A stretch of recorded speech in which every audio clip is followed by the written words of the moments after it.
right, here we go. So first of all, I'm so honored, and it's such a pleasure to be interviewing you. I've been listening to your music since 30 years ago when I was a kid and started playing guitar, and so and congratulations for your new album. I want to start with your new album. I feel like this is maybe one of the most personal and deep albums you made. It's Well, yeah, I think that's fair to say because first I had never done a solo guitar record, so for me that was a big challenge because like I said to many interviews and also in my bio, I've always been the band and ensemble guy, and I love the guitar so much and great solo guitarists as well, and so I've always been uh, hesitant to do that kind of record. But I was writing for it over the years, and people were encouraging me. And then even before the pandemic, I had started the record, and I was about a quarter of the way done with the record before 2020, and then uh, and even in 18, when we had the fire out in Malibu and yeah, I read about that. house and the studio burned down, I was thinking of the album then, and so I I kept, for one reason or another, it kept getting pushed, So finally, 2020, I could finish it and come out with it, and so it was very, very personal, and it was also very. It came from the realist point of view, in the sense that the guitar and music and my career, how far I had come with the music and the guitar, it kind of all came together in Dreamcatcher. Yeah, and I think also because of the virus, that it's more difficult to get along with our musicians. That also gravitate you towards this, I guess, right? Exactly. Yeah. Yeah. Okay, and I wanted to ask you, how much different is when you write songs just for guitar compared when it's much more difficult for you, or Well, the interesting thing is that you can hear it not in all the songs, but in many of the songs. Uh, this sometimes this is the way I write my music anyway, and then later it develops into. But I have the melody in mind for the instrumentation. Like, oh, this will be great if the saxophone plays here or the piano, and then oh, this will be the bass part, and probably the drums will be like something. And so when I write a solo guitar piece, not all the time, but even when I was doing this album, it sometimes, there's a couple of songs that could be turned into band tunes, So, uh, but then I had to realize this time the orchestration was just the guitar, and it started off as a solo record, and then uh, finally, uh,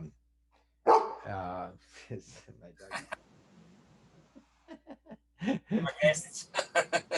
so it started off as a solo record and remained that, but I ended up orchestrating a few songs with multiple guitars. Dreamcatcher was the first song. I had done several solo songs, solo pieces on the record, and then Dreamcatcher came along, and I was writing it and starting to record it, and I said, "Gosh, it really needs a second guitar part," and so I kind of added very carefully the second guitar part. Then a couple of other songs developed even more, and finally the one called "Couldn't Help Myself."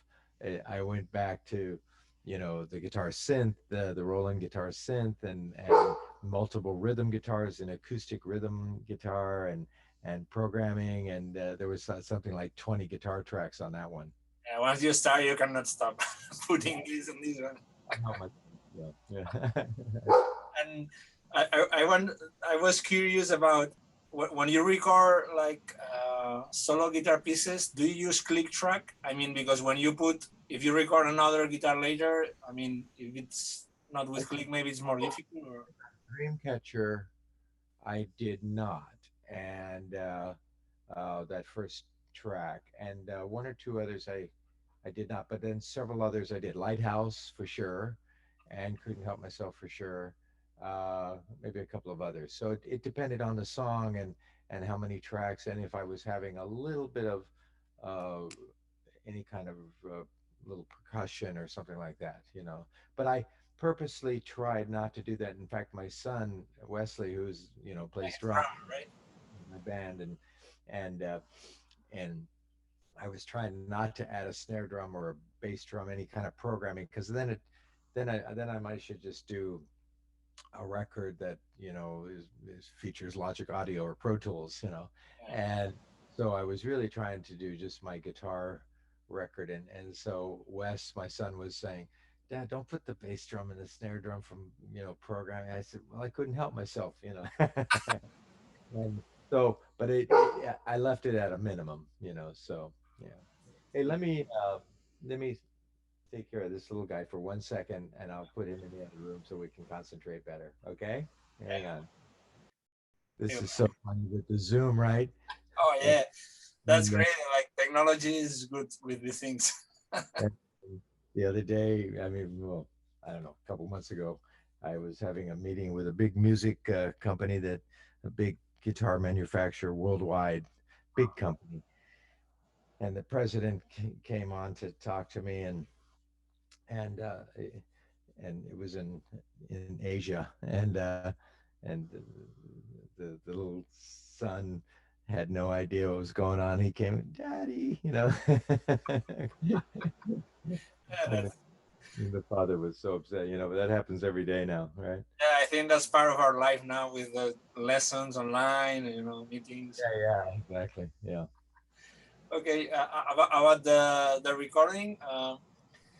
When you play these pieces by yourself, you just do a lot of takes and choose the best ones, or sometimes you might get a very good start of a take and then mix two different takes in one if you like the beginning of one take or the other, or just There was some of that, not as much as normal. I tried to get as much performance within of course I do multiple takes, and so even though I was doing a solo guitar record, I had to laugh later because I found myself producing yeah, a record, and so, oh, this guitar will be good with this kind of sound, and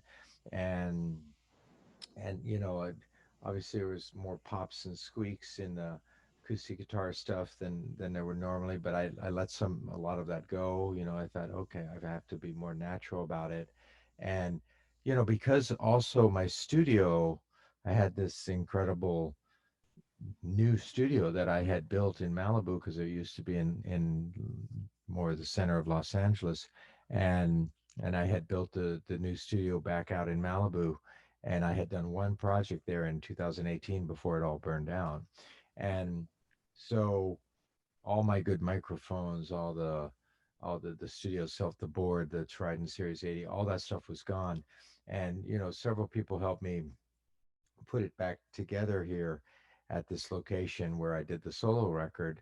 And but even my engineer of 40 years, Don Murray, couldn't come over and really help because it was right in the pandemic time, right? And so all my skills came into play, as a producer, as an engineer, as a guitarist, as a composer, as an arranger. So I found myself producing a Lee Ritenour record, oh, this guitar will be good here. I need this kind of sound. Let me adjust this, and the playing field was kind of leveled because it was not only solo guitar, it was only me to do whatever I was going to do, but I had to primarily record it myself. I had a little technical help from a couple folks, but and I would send the tracks to my engineer Don at his house in his studio. He would check everything and finally mix it. But it was definitely on me, and I was proud of it because it also felt like I was doing my first record. And so it was a great feeling after I've done, I don't know, 45 of my albums. and to have an album feel so fresh was really nice. Oh, I did you get a great job. I think the guitar sounds are great, and it's raw in some pieces when you play nylon or electric.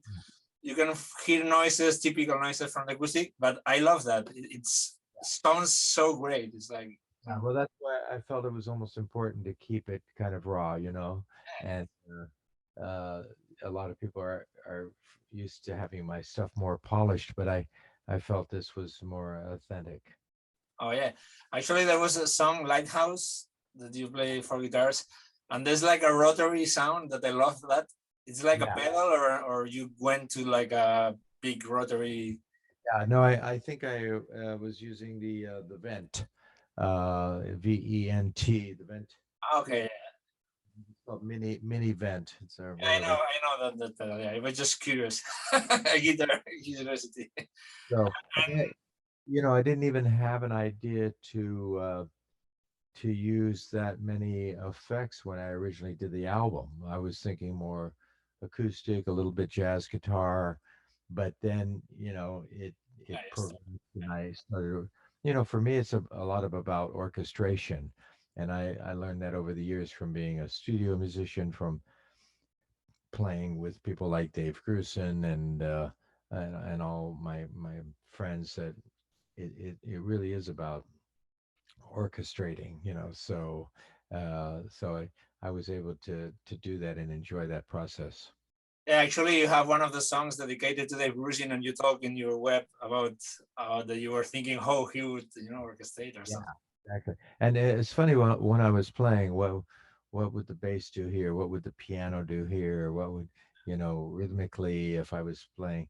And I thought about, of course, all these amazing guitarists that play solo primarily, and but then also at the same time I was thinking about the band, what the band would do, what the bass would do, or the drums or something. So I found, Segovia, the great classical guitarist, From Spain, yeah. he would Was, always say the guitar is a mini orchestra, right?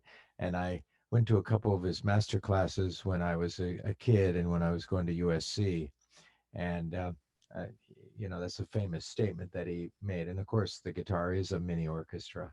And, people like Segovia and John Williams and Julian Bream and all the great classical and flamenco guitars uh, have a way of making that guitar sound like an orchestra. So this was an opportunity for me to try to do that on a few pieces. oh, that's nice. Yeah, and he had a like 10-string guitar. Do you ever try 10-string guitars or stuff like that? Or No, not really. The on this album, I used, of course, the baritone guitar, and I used the high string guitar, and I tuned the electric and acoustic guitar down either a half step or a full step on a number of songs. So I was trying to get a fatter and richer sound on a lot of the songs because it was only solo. But far as trying, and of course on the sessions I used to play 12-string guitar sometimes, but far as a 10-string and different tunings, you know uh, I've definitely fooled around with different tunings, and uh, not so much with the alternative guitars with alternative strings, but so, but I admire anybody who plays any kind of guitar well, oh so. yeah, I think that's common for most Years kids. ago, years ago, I ran into Joni Mitchell at a restaurant, and I had done, I think it was the Smoke and Mirrors album, and I had tried a few different tunings on that album, and I ran into Joni, and we were talking, and I said, "Oh, Johnny, you're good to run into you. I just finished an album, and I thought of you a lot because I was doing some different tunings for a change, and."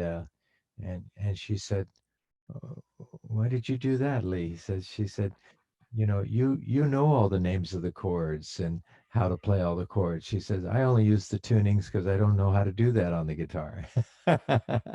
And then she told me that somebody had written a book of all her tunings. I don't know, it was like I don't know, 150 different Uh, tunings used or something, but yeah. so funny. But sometimes these things lead you to another way of playing some new ideas. So Oh, absolutely. And anything that inspires the ear and the composition and the writing. Yeah. That's why I picked up the baritone because the baritone is tuned down a fourth from the normal guitar, right? And so right away your ear gets inspired from a compositional and an arranging point of view. mhm. And how much different is the gear that you use when you go live or in the studio?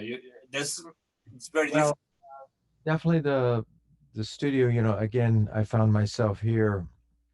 I used fortunately, I used the Symphony IO from Apogee, and that was one of the first things that I replaced, and with that company to put my studio back back together after I lost the Series 80 board and everything, and it had the DIs built in the back of it, and I replaced a few mics, the Sheps, and a few of the Shure microphones, and the Genelec speakers, and one thing I had taken out of the fire that day, I had taken 7 guitars out of the fire. I That's lost about 100, and I had taken my computer. So I guess I must have realized that maybe something was going to happen as the fire kept coming over the hill, and so everything else was gone that I had had since I was 12 years old. But but with taking the computer, and it had a lot of my drives on it that had the most current stuff, and so that was important. And the rest I put back together, and I was amazed that you know these companies are so good these days, like Apogee and Genelec and the microphones and stuff.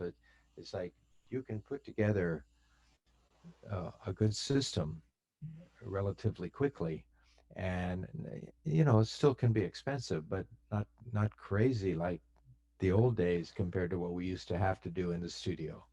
And then it's really up to the musician.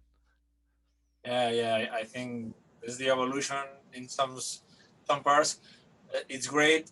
In some others, it's like now I was thinking going to another place. How you feel about the music industry today and the social network, the guitarists playing on Instagram, not doing CDs? How do you think about all Well, of course, everybody now does a video, and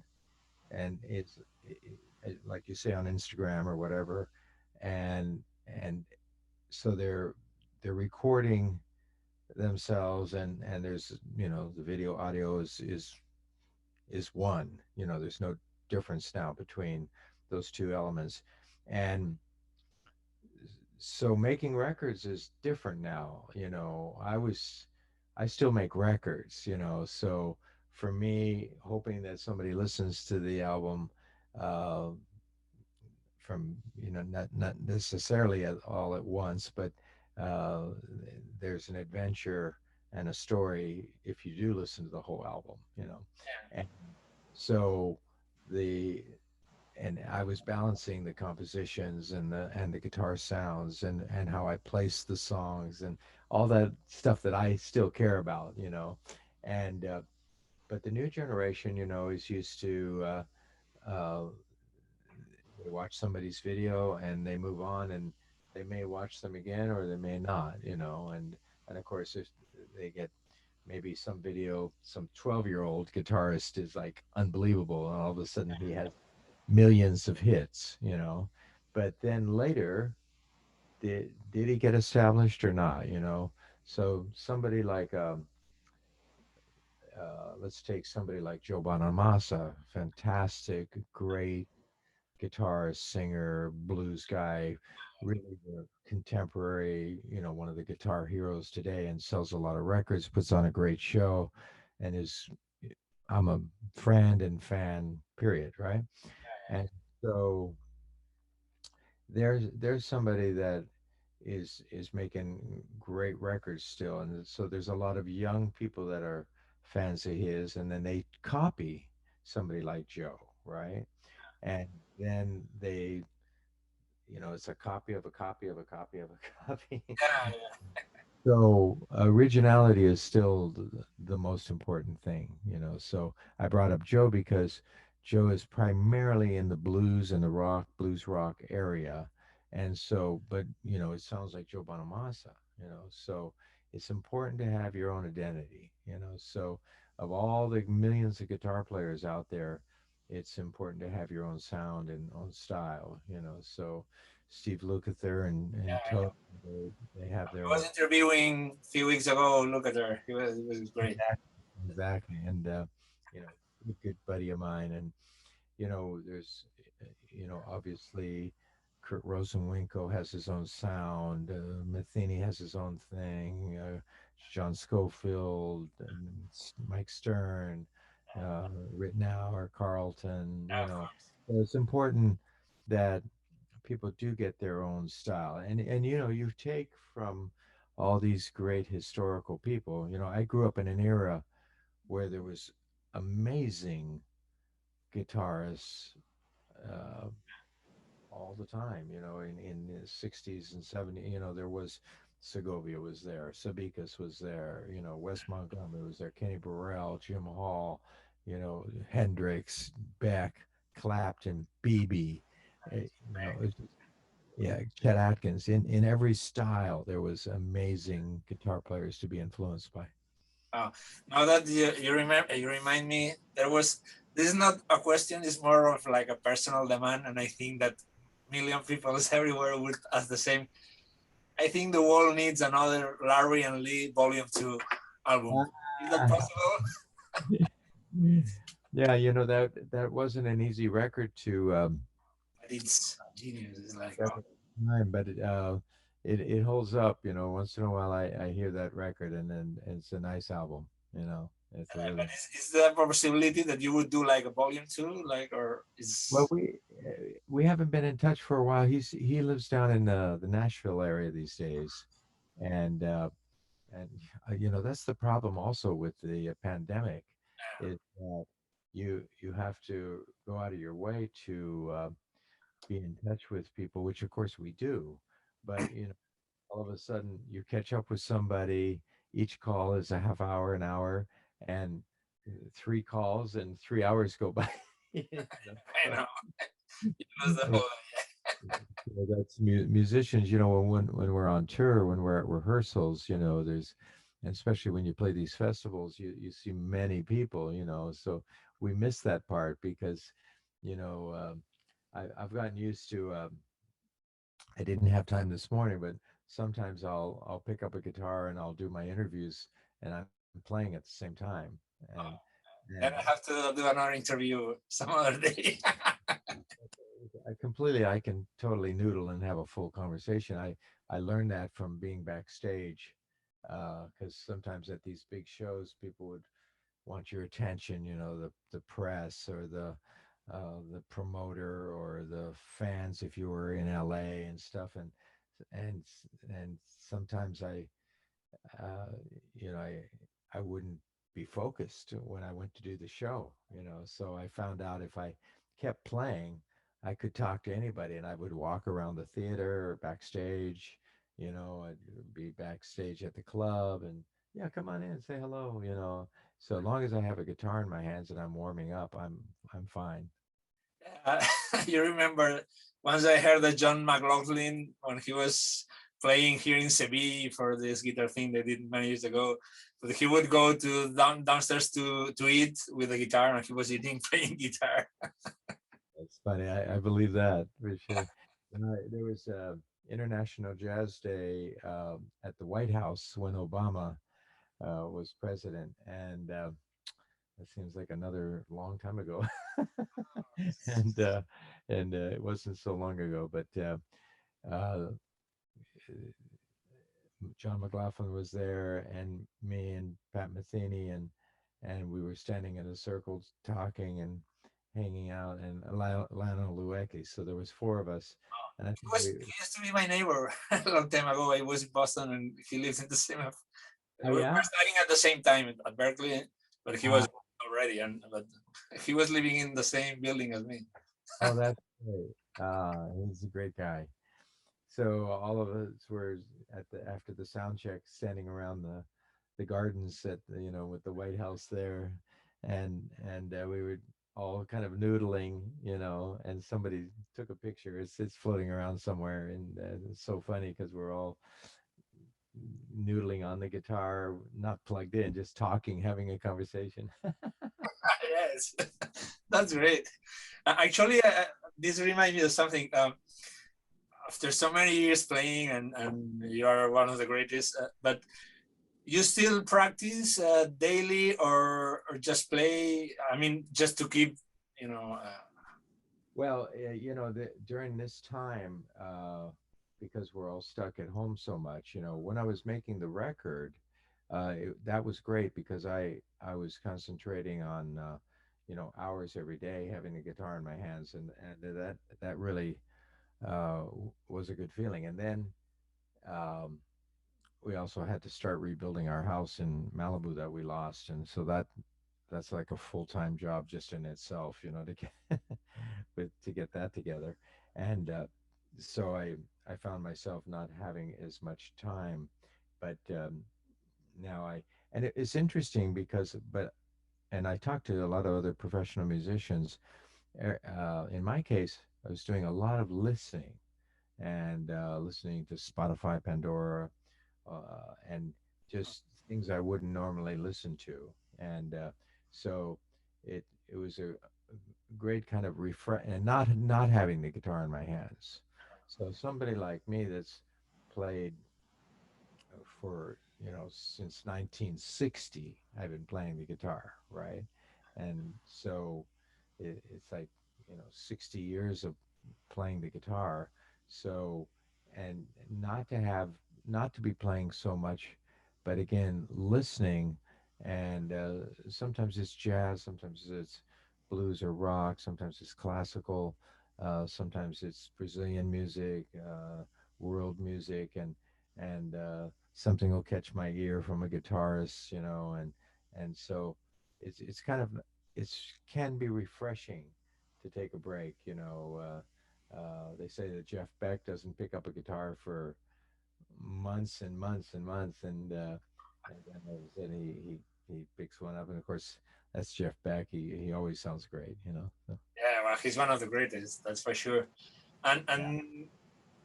you have like I think you're one of the most versatile guitar players because you play.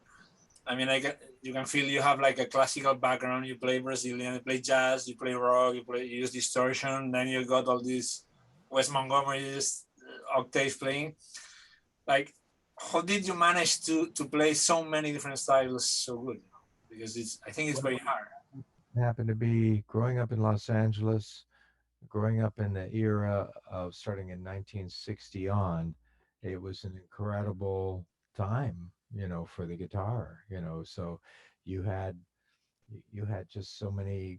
The guitar was everywhere. It was on TV, it was on the radio, it was driving the songs, it was the 60s.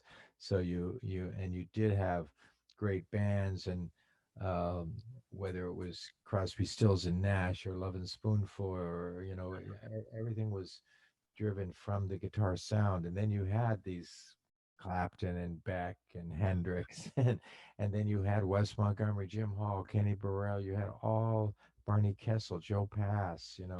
Half of them in Los Angeles. So, and then great. You had Segovia, you had Chet Atkins, you had BB King, you had Albert King. It's just the guitar was everywhere. So I just fell in love with the guitar, and anybody that could play the guitar good, I was listening. And so I tried to understand.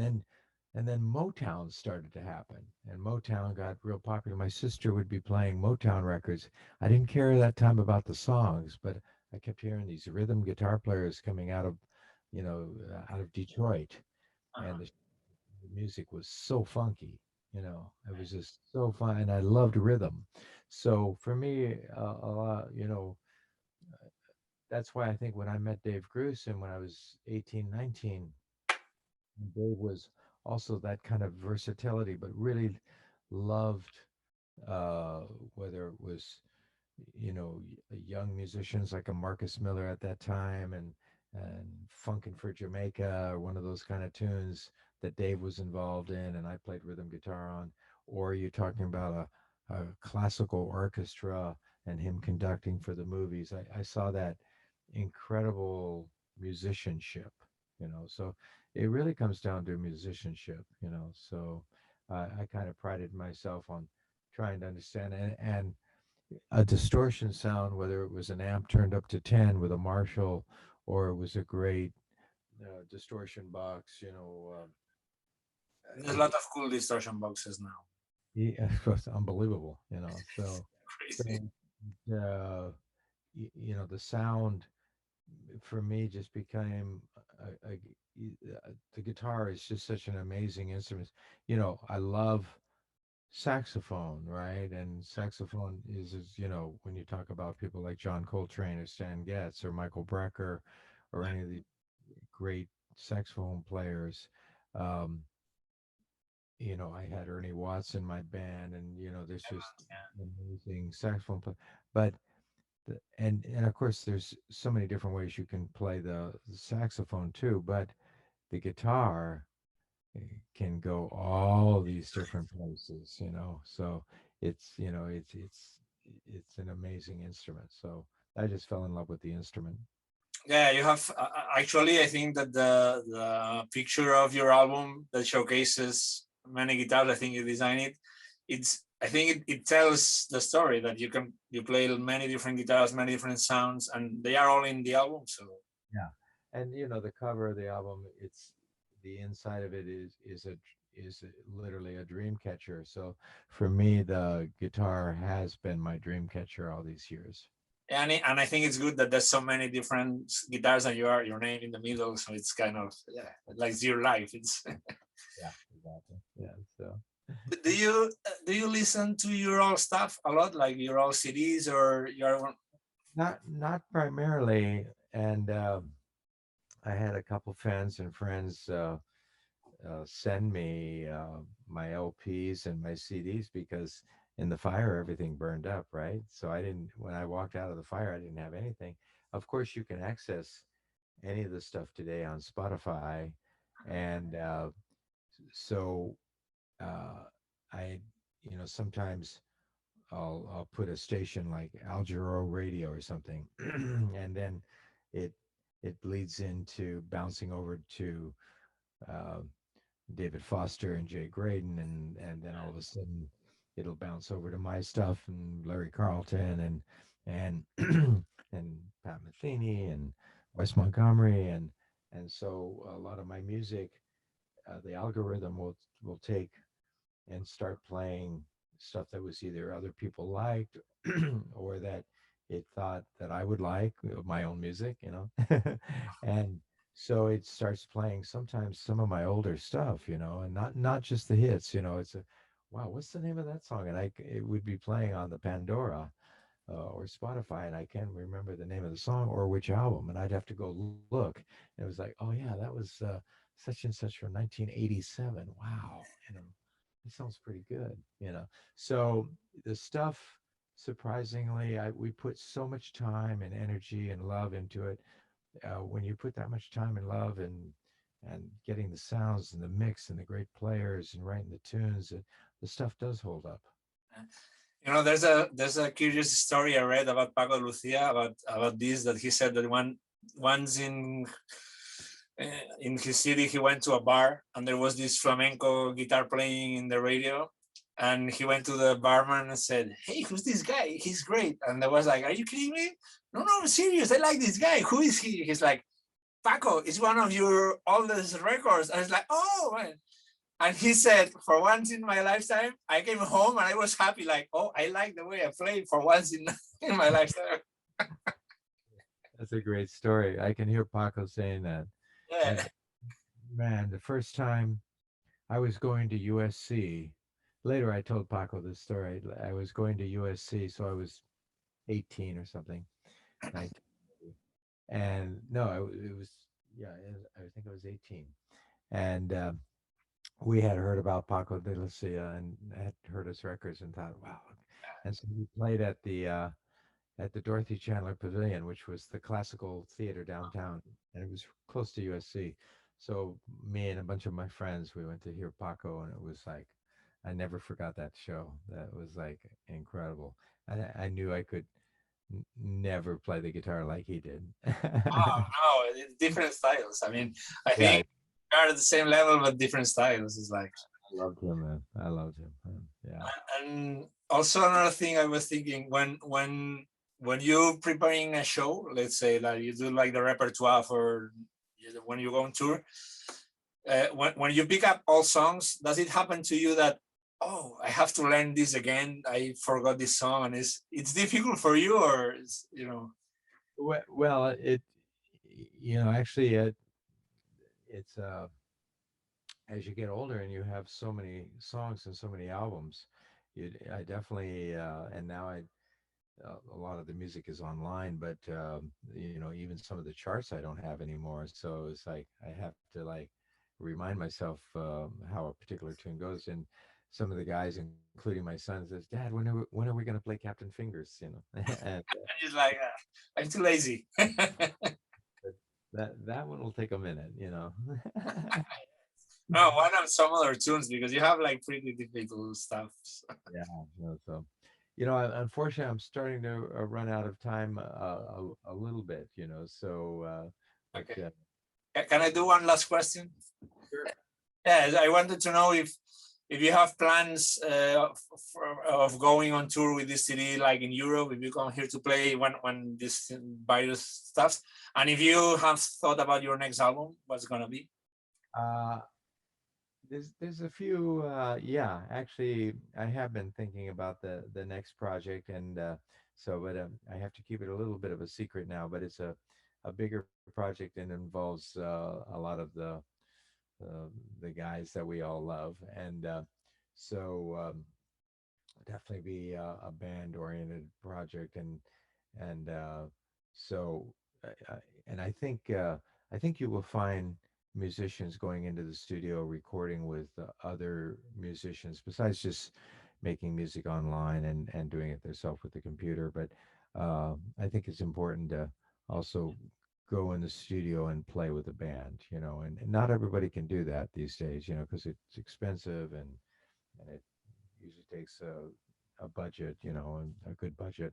And so I've definitely been thinking about the next project, and that's just the way I roll. It's like for me, making records is something that it's like a writer writing songs or writing a book or making a record and the process and